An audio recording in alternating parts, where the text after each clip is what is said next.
You're listening to Audiology. Support our work on Patreon and be sure to submit your requests for topics in the comments below. Let's talk about the United East India Company, better known as the Dutch East India Company. It was the first company to offer stocks to the public, established on March 20th, 1602 by the Dutch government. This company was unique because it was granted a monopoly for 21 years to conduct business in Asia. Anyone in the Dutch Republic could purchase its shares, which could be traded on what we now call the stock market. The Amsterdam Stock Exchange was one of the most eminent places for this trade. The Dutch East India Company did more than just trade in spices and goods. It functioned almost like a government. It had the power to wage wars, establish prisons, negotiate treaties, mint its own money, and found colonies. It is regarded by some as the world's first major multinational corporation. Looking at its impact from its inception until 1796, the company dispatched nearly 1 million Europeans to Asia on around 4,800 ships. They returned with a massive 2.5 million tons of Asian goods, including spices and, regrettably, slaves. No other European nation matched what the Dutch accomplished, with the English East India Company significantly lagging in comparison. The Dutch East India Company established its headquarters in present-day Jakarta, Indonesia, and extended its influence by acquiring lands and trading posts.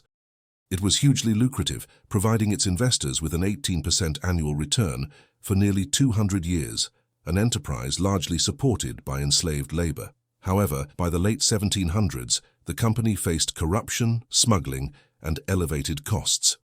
By the century's end, it became bankrupt and was dissolved in 1799. The Dutch government was then forced to assume its debts and assets.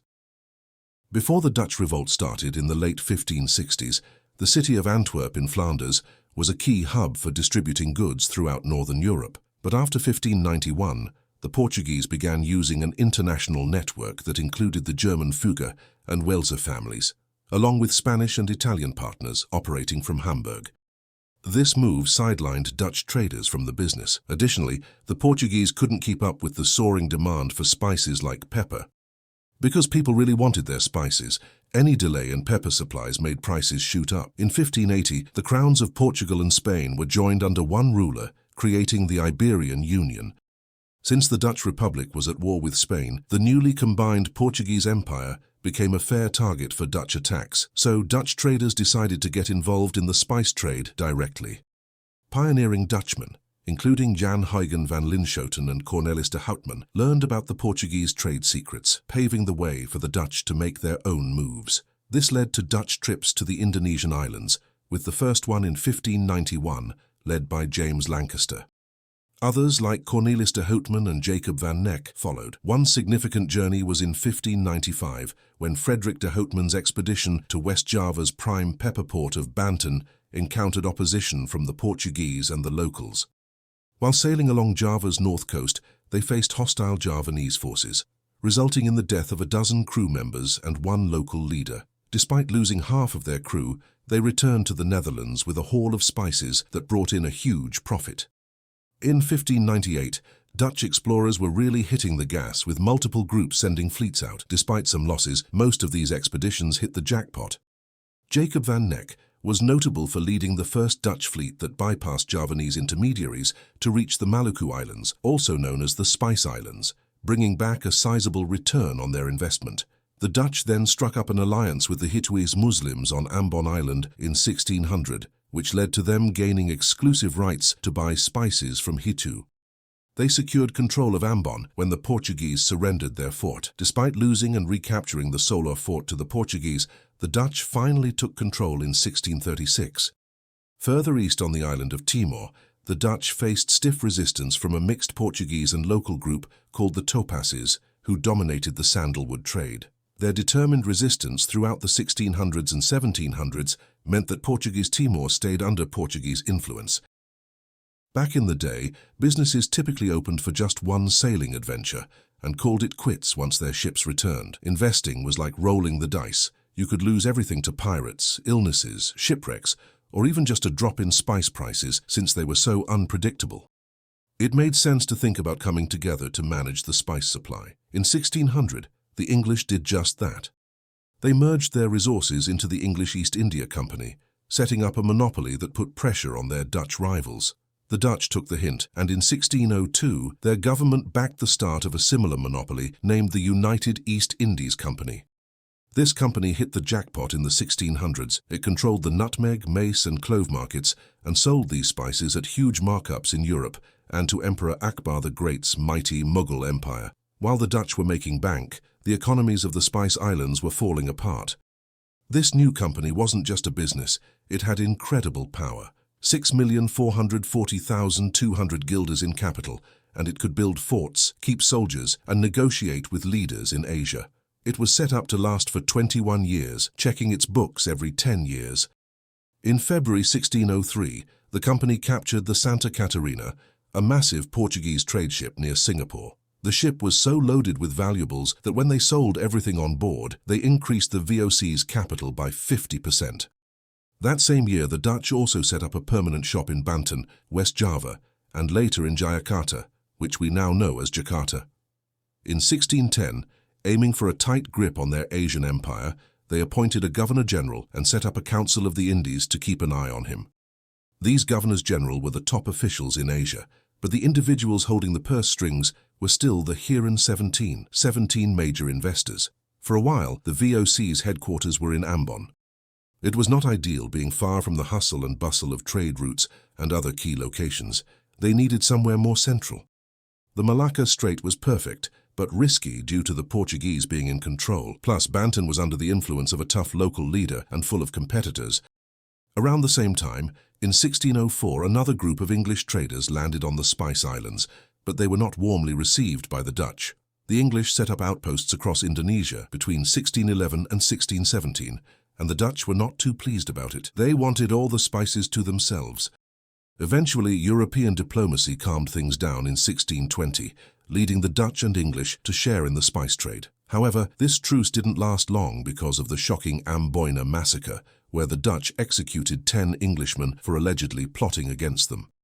This caused quite the uproar back in Europe, but the English decided to discreetly step back from their Indonesian projects, except for some trading in Banten, and looked to expand elsewhere in Asia. In 1619, Jan Pieterszoon Cohen became the Governor-General of the Dutch East India Company, also known as VOC. He envisioned the company as a major force in Asia, wielding both political and economic influence.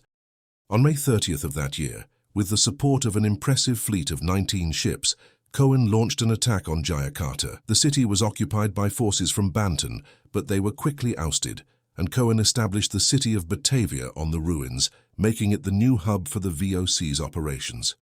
Throughout the 1620s, Cohen waged a brutal campaign on the Banda Islands. The indigenous people there were removed, succumbed to starvation, or were outright killed to make way for Dutch plantations raising nutmeg for export. Although Cohen aspired to populate the East Indies with Dutch settlers, his plans largely fell through due to the fact that very few Dutch were interested in relocating to Asia. Cohen did, however, spearhead a highly successful initiative that resolved a key issue in the trade between Europe and Asia.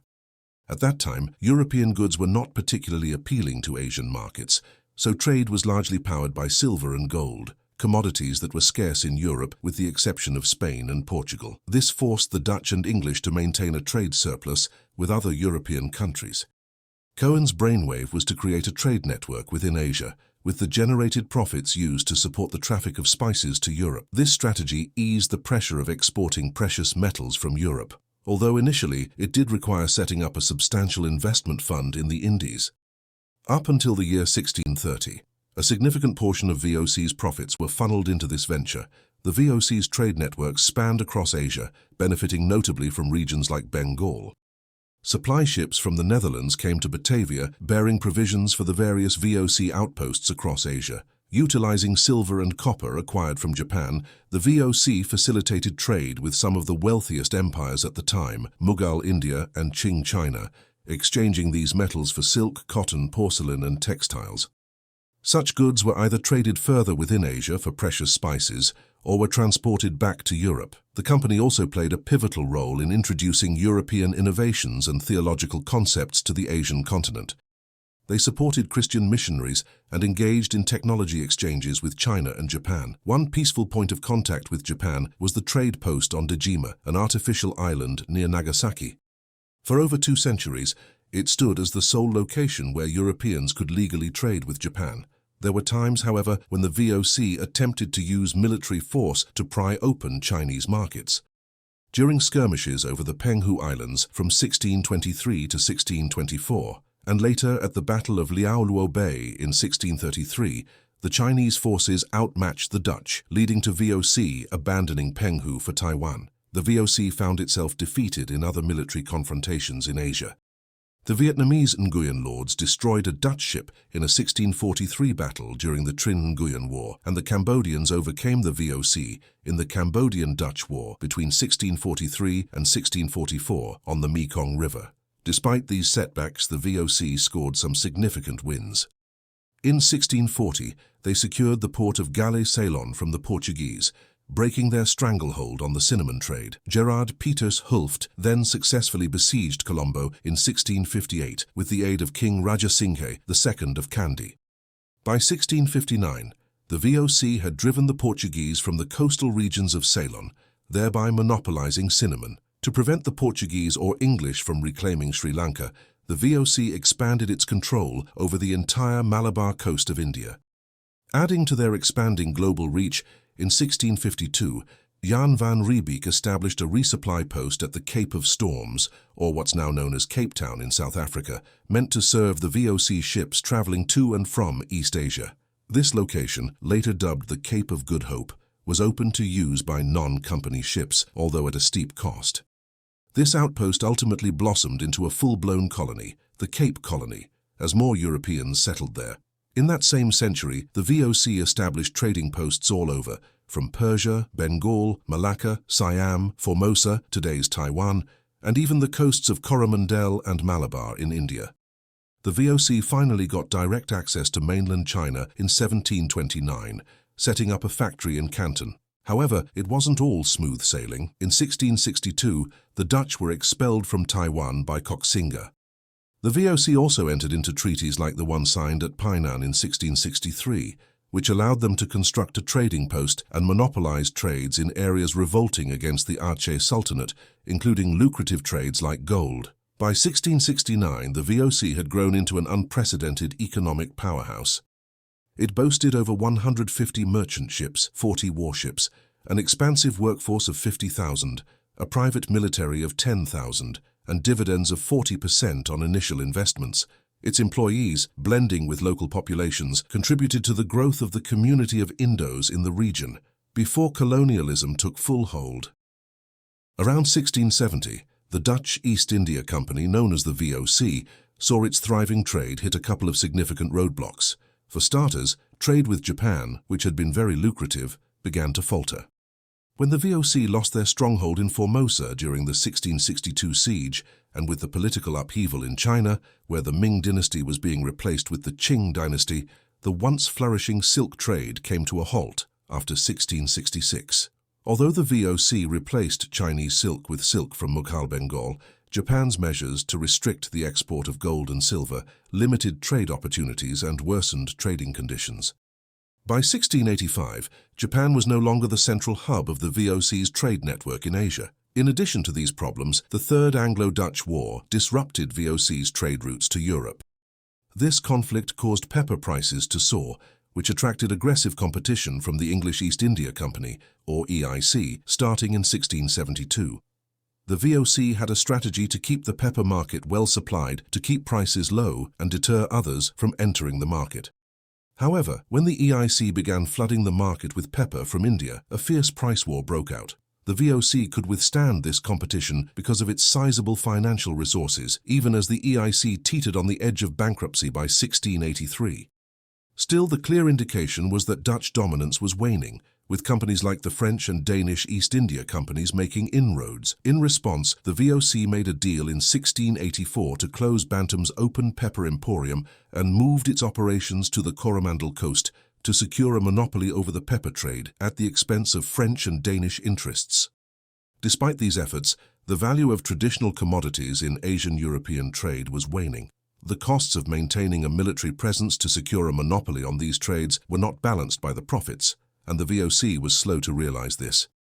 They even tried to overpower the local ruler of Calicut to gain control over the Malabar coast and its trade. By 1710, they secured a treaty with the Zamorin of Calicut to trade exclusively with the VOC.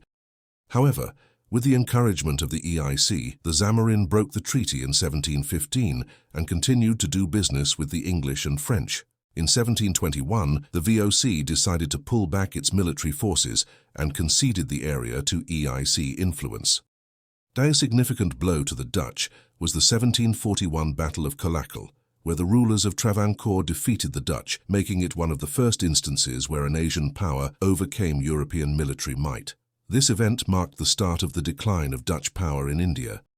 Despite trying to continue its high-profit, low-volume approach with the spice trade, the VOC eventually had to diversify into other commodities such as tea, coffee, cotton, textiles, and sugar, following the example of its European competitors. These goods offered lower profits and required larger sales volumes to generate revenue. This shift in trade began in the early 1680s, taking advantage of the EIC's temporary collapse in 1683. Two key factors contributed to this change: a significant shift in European tastes around the turn of the 18th century and an era of abundant capital available at low interest rates, which made it easy for the VOC to finance its expansion. Even though the company's fleet grew and it could ship more goods, the increased revenues couldn't keep up with costs. This was a period of profitless growth, where raising trade volumes didn't translate into higher profits due to static overhead costs.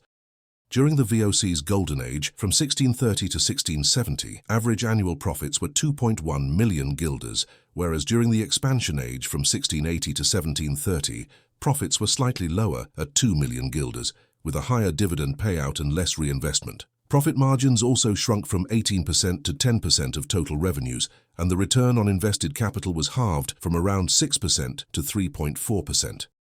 Still, from the viewpoint of investors, the VOC performed adequately, with share prices averaging around the 400 mark in the mid-1680s and reaching highs of around 642 in the 1720s. VOC shares offered a return of 3.5%, not too far off from the returns on Dutch government bonds. The Dutch East India Company saw its fortunes begin to drop after 1730 due to 5 major issues over the next half-century. First, political and economic changes in Asia made it tougher for the company to continue its trade throughout the region, limiting its activities to areas it controlled directly. Second, the company's centralized approach based in Batavia, which once provided valuable market insights, started to backfire as shipping goods to this hub before trading them elsewhere proved inefficient. This was especially true in the tea trade, where competitors were already directly transporting goods from China to Europe. Third, corruption among company employees was rampant, and unlike its rivals, the company suffered more due to this unethical behavior. The Dutch even coined a phrase, "perished under corruption," hinting at the company's downfall. Fourth, the health of the company's workforce was a common problem, with high death and illness rates weakening the team. Lastly, the company's dividend policy was a self-made disaster.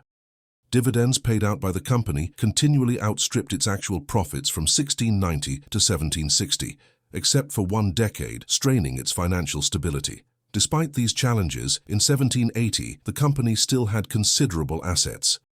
However, the Fourth Anglo-Dutch War devastated the company's operations, slicing its fleet in half and causing significant losses. The Indonesian sugar market's decline from 1720 onward added to the company's troubles as it faced stiff competition from Brazilian sugar. This led to financial ruin for many Chinese sugar traders in Batavia, followed by unemployment and unrest. The situation erupted into violent rioting in 1740, and the Dutch response was so severe that it prompted the company to investigate their own government in Batavia for the first time. Post-war, the already dire financial state of the company got even worse. Despite attempts at reorganizing by 1796, the original board of directors was dismissed and replaced. The company's charter, extended several times, eventually expired at the end of 1799. The British took over most of the company's holdings during the Napoleonic Wars, though the Netherlands did regain some after they were returned through the Anglo-Dutch Treaty of 1814, contributing to the new Kingdom of the Netherlands post the Congress of Vienna. The company has faced a lot of backlash for having almost total control over the market, engaging in practices reminiscent of colonialism and exploiting people, including using slaves for labor and participating in the slave trade. It has also been condemned for using violence, damaging the environment through actions like cutting down vast areas of forest, and for having a very complicated and rigid way of running things. Converted, the company has faced a lot of backlash for having almost complete control over the market, engaging in practices reminiscent of colonialism and exploiting people. This includes using slaves for labor and participating in the slave trade. Additionally, it has been condemned for using violence, damaging the environment through actions such as cutting down extensive areas of forest, and for having a very complicated and strict way of operating. Raw. The main office of the Dutch East India Company was in a place called Batavia, which is where you'd find Jakarta today. This place had a very strict social pecking order. Now Marceli Elkehu, who's an expert writing in the Journal of Historians of Netherlandish Art, tells us we shouldn't be fooled into thinking Batavia started off as a fair and open society, only to be spoiled later on by the colonial era. In reality, the way people were divided up and kept apart in Batavia came straight from the original Dutch blueprint. Converted, the main office of the Dutch East India Company was located in a place called Batavia, which is the area known as Jakarta today. This location had a very stringent social hierarchy. Marceli Elkehu, an expert featured in the Journal of Historians of Netherlandish Art, advises us not to be deceived into believing that Batavia began as a fair and open society that was only later corrupted by the colonial era. In actuality, the segregation and social divisions in Batavia were directly taken from the original Dutch model. Raw. Working for this company was incredibly risky. A strikingly high number of people died on the job due to shipwrecks, deadly diseases like scurvy and dysentery, and fights with competitive traders and pirates. From the beginning in 1602 all the way to 1795, 1 million sailors and craftsmen left Holland to work, but only 340,000 made it back home. J.L. Van Zanden gives us a grim picture, noting that the company effectively used up about 4,000 people every year. Converted, working for this company was incredibly hazardous. An alarmingly large number of individuals lost their lives while employed due to shipwrecks, lethal diseases such as scurvy and dysentery, and conflicts with rival traders and pirates. From its inception in 1602 up to 1795, 1 million sailors and craftsmen departed from Holland for work, but only 340,000 returned home. J.L. Van Zanden presents a stark image, remarking that the company effectively consumed approximately 4,000 individuals annually. Ladies and gentlemen, let's reflect on the words of Jan Pieter Zoon Cohen, who was effectively in charge of the Dutch East India Company, or VOC as it's known, in Asia. Back in 1614, he told the company's directors something quite straightforward. To do business in Asia, we need to be strong, to have our protection backed up by force. We need to fund that might through the profits of our trade. In short, he said, we cannot have commerce without conflict, nor conflict without commerce. Now, the VOC was no ordinary company. It had the kind of power usually reserved for governments, and it wasn't afraid to use that power ruthlessly. Take, for example, what happened on the Banda Islands between 1609 and 1621. The local people did not want to comply with the Dutch monopoly on nutmeg, so the Dutch responded with violence, brutally crushing resistance. When they attacked the main island of Lontor in 1621, the results were devastating. Out of an estimated population of 15,000, nearly the entire society was wiped out. About 2,800 were killed during the attack, many due to famine, and another 1,700 were enslaved. We believe the total number of Bandanese who were killed, enslaved, or forced to flee during this time was around 14,000. In the end, just 1,000 original inhabitants remained on the islands, enslaved and distributed throughout the nutmeg plantations. The conditions these slaves faced were incredibly harsh, and the local Bandanese population had plunged to just 1,000 by the year 1681. To keep up the number of slaves, the Dutch would import 200 slaves every year, aiming to maintain a population of about 4,000 slaves to work the groves. It's a harsh reminder of how intertwined and brutal trade and power can be. The Dutch East India Company, or VOC for short, established a presence at the Cape in 1652, already experienced in slavery from their tenure in the East Indies. Merely 2 months after arriving, Jan van Riebeek concluded they would need slaves for the hardest and filthiest jobs around the settlement.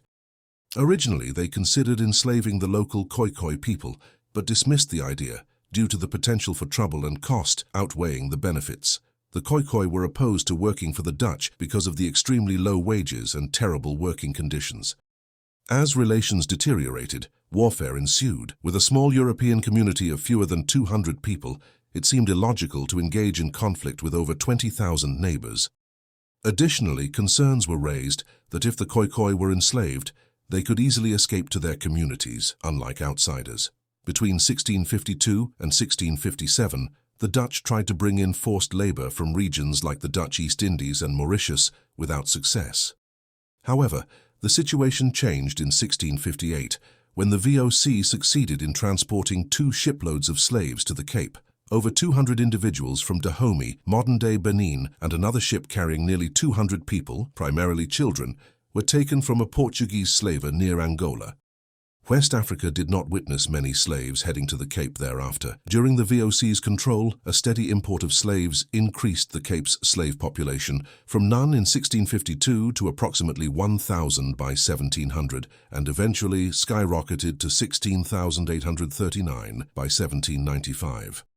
Throughout this period, slaves were brought from places such as East Africa, Mozambique, Madagascar, and regions across South and Southeast Asia, with a significant number from Ceylon and the Indonesian islands. The VOC even converted some of their own prisoners into slaves.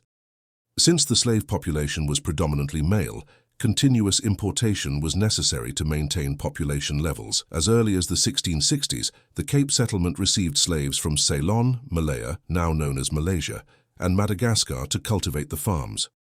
Conflicts between the Dutch farmers and Khoikhoi escalated once the Dutch's permanent intentions and land aspirations became evident. In 1659, a Khoikhoi translator named Doman, who had previously visited Java with the Dutch, attempted to expel them from the Cape. Although unsuccessful, the skirmish persisted until a tenuous peace was established a year later. The subsequent decades saw Dutch farmers gaining independence, expanding their land and raising the stakes for the Khoikhoi. Another war broke out in 1673 and lasted until 1677, ending with the Khoikhoi subdued by the Dutch's superior weaponry and their politic of dividing local factions. The remaining Khoikhoi society in the Western Cape disintegrated, with some integrating into farm labor as shepherds, while others rejected living under foreign domination and departed the region. Then, in 1713, a Dutch ship introduced smallpox, decimating 90% of the surviving Khoikhoi who were new to the disease. By the century's close, an increased count of European settlers and a continuous flow of slaves swelled the population to nearly 20,000 Europeans and about 25,000 slaves, a significant rise from the combined 3,000 of both groups in 1700. In the 1600s, Dutch entrepreneurs, particularly those investing in the VOC or Dutch East India Company, became some of the earliest people to tackle corporate governance issues. Isaac Lemaire stands out as an important figure in this context. Not only was he the earliest known person to sell shares short, but he also owned a large portion of the VOC. Back in 1609, he raised concerns about how the company was being run. On January 24th of that year, he made history by lodging a formal complaint against the VOC, which was the first act of what we now call shareholder activism. Lemaire accused the VOC's board of directors, also known as the Heeren 17, of mismanaging funds, and he asked for the company to be dissolved, which was the norm back then when there were disputes in business. Despite initially being the biggest individual shareholder and a governor of the company, Lemaire tried to pocket the profits by setting off on 14 separate ventures on his own, bypassing the company's accounts. However, due to him not holding more voting power, the other governors kicked him out in 1605, accusing him of embezzlement and made him agree not to compete with the VOC. Yet Lemaire continued to hold shares in the company and in 1609 championed what's hailed as the very first case of a shareholder pushing for change in a public company. Fast forward to 1622, and we see the first ever shareholder rebellion, where investors of the VOC were outraged that the company's financial records were being tampered with, likening it to smearing the books with bacon so that dogs would eat them. They demanded a thorough financial inspection. This event and the actions of these VOC investors in distributing informational pamphlets and voicing their objections against the management's greed and lack of transparency are early examples of corporate social responsibility. Thanks for watching. Share your thoughts in the comments and subscribe for more content.